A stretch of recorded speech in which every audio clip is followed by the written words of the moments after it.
ఏమైంది చండీరాణి గారు? తెలియటం లేదు. గ్వాలియర్ నుంచి వచ్చిన సైనికుల అభ్యాసాన్ని చూసినప్పటి నుంచి రకరకాల ఆలోచనలు తలెత్తుతున్నాయి. నువ్వు కూడా గమనించే ఉండాలి. ఆ సైనికుల యుద్ధాభ్యాసం మనం చేసే యుద్ధానికి భిన్నంగా ఉంది.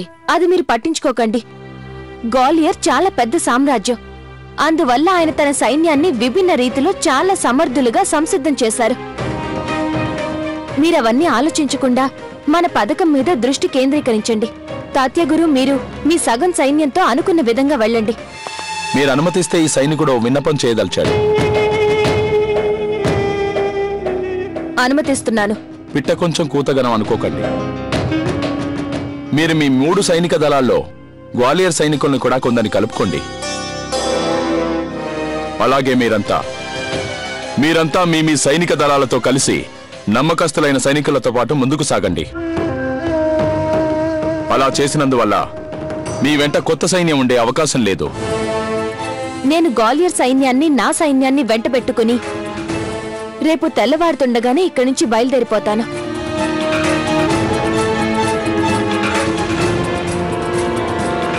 ఆ జవహర్ సింగ్ మన హైదరాబాద్ దళంలోని సైనికుల్ని వాళ్ళ దళంతో కలిపేస్తాడు. అంటే అవసరమైనప్పుడు తాతియా గాని, చండీరాణి గాని ఎవరైనా సరే లక్ష్మీబాయి గారికి సహాయం చేయడానికి రాలేరు.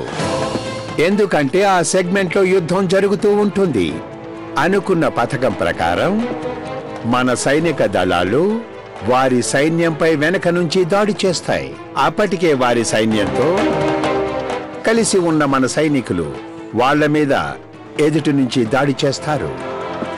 దానితో వాళ్ళ సైన్యం మొత్తం మన దళాల మధ్య ఇరుక్కుని నలిగిపోతారు.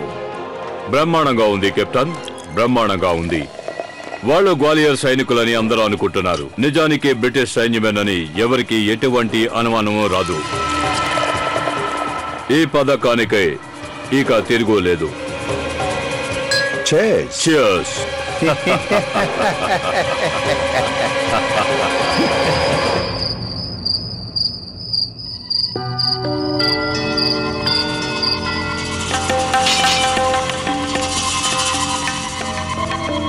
కరవాలన్నీ బాగా విషంలో ముంచేశారు కదా? సిద్ధం. అన్నీ సరిగ్గానే జరుగుతాయి. మనం ఎట్టి పరిస్థితుల్లోనూ విక్టోరియా మహారాణి పంపిన ఆదేశాలన్నిటినీ చేజిక్కించుకోవాలి. అప్పుడే మనం ఆ మహారాణి హేయమైన దురుద్దేశాన్ని ప్రజలందరికీ తెలియజేయగలం. అప్పుడే యావత్ భారతదేశం మన విప్లవంలో చేతులు కలుపుతుంది. ఈ మంచి అవకాశాన్ని వదులుకోవద్దు. అందువల్లే మనం ఆచితూచి అడుగు ముందుకు వేయాలి. కెప్టెన్ గారు, మీకొక ముఖ్యమైన సమాచారం. లక్ష్మీబాయి మహారాణి కాల్గి కమిషనరీ మీద దాడి చేయబోతోంది.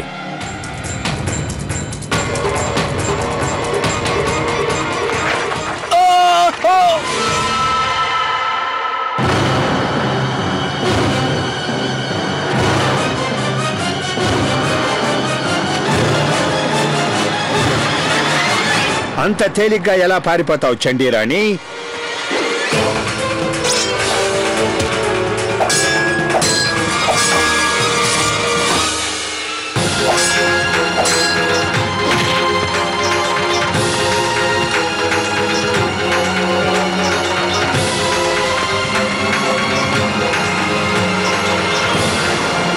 కెప్టెన్ గారు, ఎంత పని చేశారు దొరా?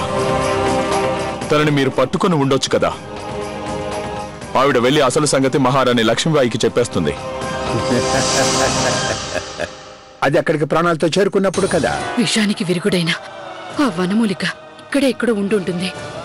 భగవంతుడా, నా ప్రాణాలు పోవడానికి ముందు లక్ష్మీబాయికి ఆ జవహర్ సంగతి చెప్పడం చాలా ముఖ్యం. అంతకంటే ముందు నా ప్రాణాలు తీసేసుకోకు. వీల్లేదు.